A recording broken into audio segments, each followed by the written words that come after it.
Welcome to the University of Virginia. I know there's a lot of folks here from out of town, and we appreciate your coming. We are very fortunate to have today with us my friend and mentor, Randy Pausch. I first met Randy at 1992 when I became a professor here at UVA, and I was lucky enough to recognize Randy's greatness early on, and his honesty, courage, and grace were very striking even back then. As a mentor, Randy has been sort of a cross between Yoda, Captain Kirk, and Jim Carrey. And his unique combination of wisdom and leadership and humor has taught me many important life lessons over the years.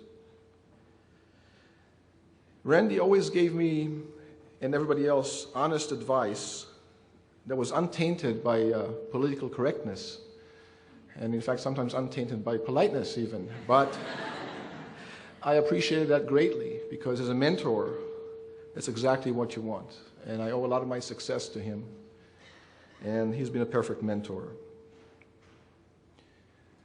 There's an old saying that talent does what it can, but genius does what it must. And Randy's genius has been a valuable asset to me and to many, many others over the years. His sharp wit has made us laugh many, many times, and still does. And Randy repeatedly reminded us that those who think that you can't have a lot of fun while getting an education probably don't know much about either. Indeed, Randy has raised the level of fun in education to an entirely new dimension. And we will forever be grateful to him for doing so and for the wonderful value that he added to our lives. And Randy's impact will continue to touch and affect many, many people across the world for many, many years to come. And now I would like to introduce our Dean of Engineering, Jim Aylor, which has a few more things to say about Randy. Thank you.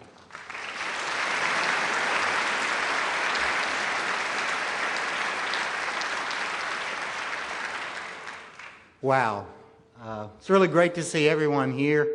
And we're School of Engineering and Applied Sciences really excited that you've come to help us honor our colleague and friend, Randy Pausch. My understanding is that every seat is filled, so we really do appreciate everyone being with us. What I want to do right now is just give you a little bit of background on Randy. I know a lot of you know about him either directly or indirectly, but then I want to make a couple of announcements that are special to us here at the University of Virginia and the School of Engineering, and special in terms of an initial announcements of things that are going to happen. Randy received his BS degree in computer science from Brown University in 1982 and his PhD in computer science from Carnegie Mellon University in 1988. Directly from CMU, he joined the faculty of computer science at the University of Virginia, where he successfully was granted tenure. During his time at Virginia, he established a major research activity in the general area of human-computer interaction. Probably more importantly, he was a dedicated educator and served as a mentor for many students and many of his colleagues. One of the most important and most successful initiatives while at Virginia was the ALICE software project, a computer animation design tool which has proven very effective at getting and keeping middle school girls interested in computers. In fact, thanks to an agreement with Electronic Arts, the next version of ALICE will use the 3D characters and animation from The Sims, the most popular PC video game in history. This is an outstanding accomplishment for Randy, but even more important, it will be a major contribution to efforts to increase literacy in computer science. On behalf of Bob Pianta, Dean of the Curry School of Education, and myself, I am pleased to announce that the University of Virginia Young Woman Leaders Program a well-established mentoring program of the University of Virginia Women's Center and the Curry School of Education that pairs at-risk middle school girls with college women with the goal of boosting the self-esteem and leadership skills of both groups, is now planning to incorporate Alice into its mentoring program through a collaborative effort with the Department of Computer Science. This initiative will allow both the middle school girls and their college mentors to receive exposure to computing concepts through design of three-dimensional animated virtual worlds.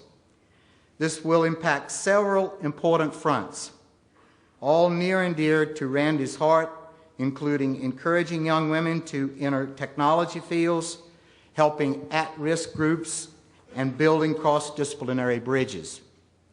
The university is honored to be able to incorporate Randy's great legacy into this worthwhile endeavor. At Carnegie Mellon, Randy co-founded the Entertainment Technology Center, an activity based on the principle of having technologists and non-technologists work together on projects that produce artifacts that are intended to entertain, inform, and inspire. He has also worked for a period with Walt Disney's Imagineering. I'm also pleased to let you know that Disney-owned publisher Hyperion has just announced plans to publish a book about Randy called The Last Lecture, which will be co-authored by Randy and Wall Street journalist reporter Jeff Zaslow.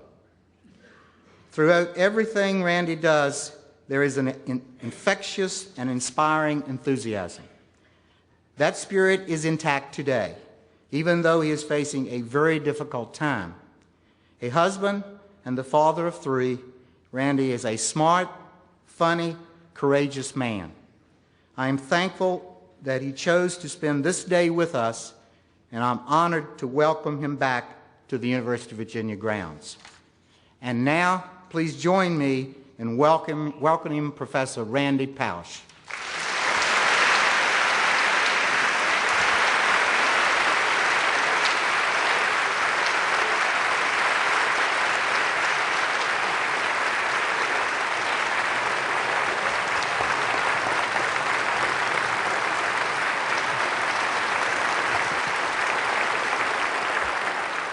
Thank you. That's very kind, but never tip the waiter before the meal arrives. Thank you, Gabe and Jim. I couldn't imagine being more grateful for an introduction. These are two people that I've known a long, long time. I taught here at the University of Virginia. I love this school. It's just an incredible place filled with tradition and history and respect, the kind of qualities that I really admire, that I want to see preserved in American society.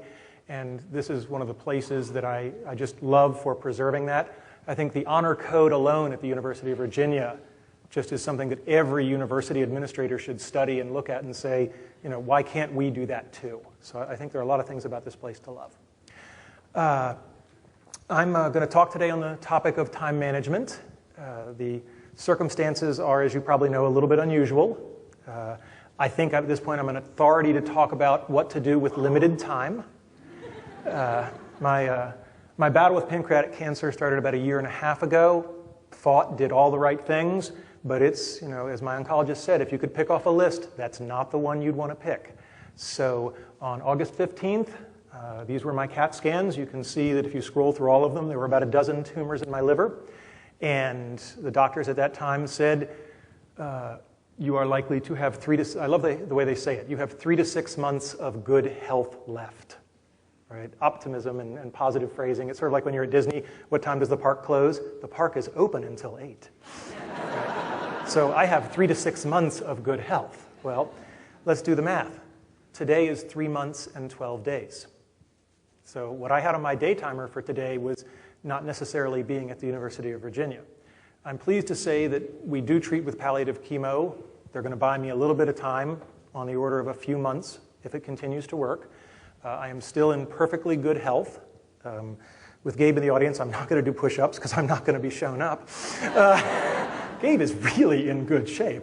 But I continue to be in relatively good health. I had chemotherapy yesterday. You should all try it. It's great. But it does sort of beg the question, I have finite time. Some people have said, so why are you going and giving a talk? Well, there are a lot of reasons I'm coming here and giving a talk. One of them is that I said I would. Right? That's a pretty simple reason, and I'm physically able to.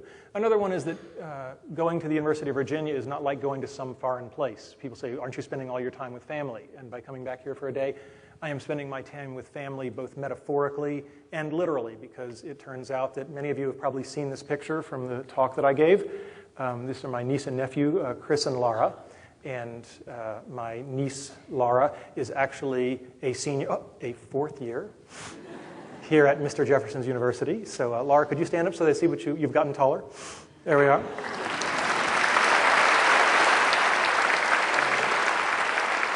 And I couldn't be happier to have her here at this university. And the other person, so that's Laura, the other person in this picture is Chris. Chris, if you could stand up so they see you've gotten much taller.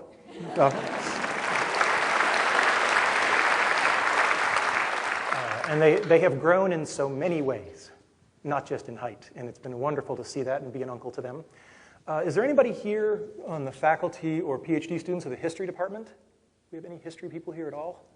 Okay, anybody here who's from history, find Chris right after the talk, because he's currently in his sophomore year at William & Mary, and he's interested in going into a PhD program in history down the road. And there aren't many better PhD programs in history than this one. So I'm pimping for my nephew here, all right? Let's be clear, all right? So what are we going to talk about today? We're going to talk about, this is not like the lecture that you may have seen me give before. This is a very pragmatic lecture. And one of the reasons that I had agreed to come back and give this is because Gabe had told me that, and many other faculty members had told me that they had gotten so much tangible value about how to get more done. And I truly do believe that time is the only commodity that matters. So this is a very pragmatic talk, and it is inspirational in the sense that it will inspire you by giving you some concrete things you might do to be able to get more things done in your finite time.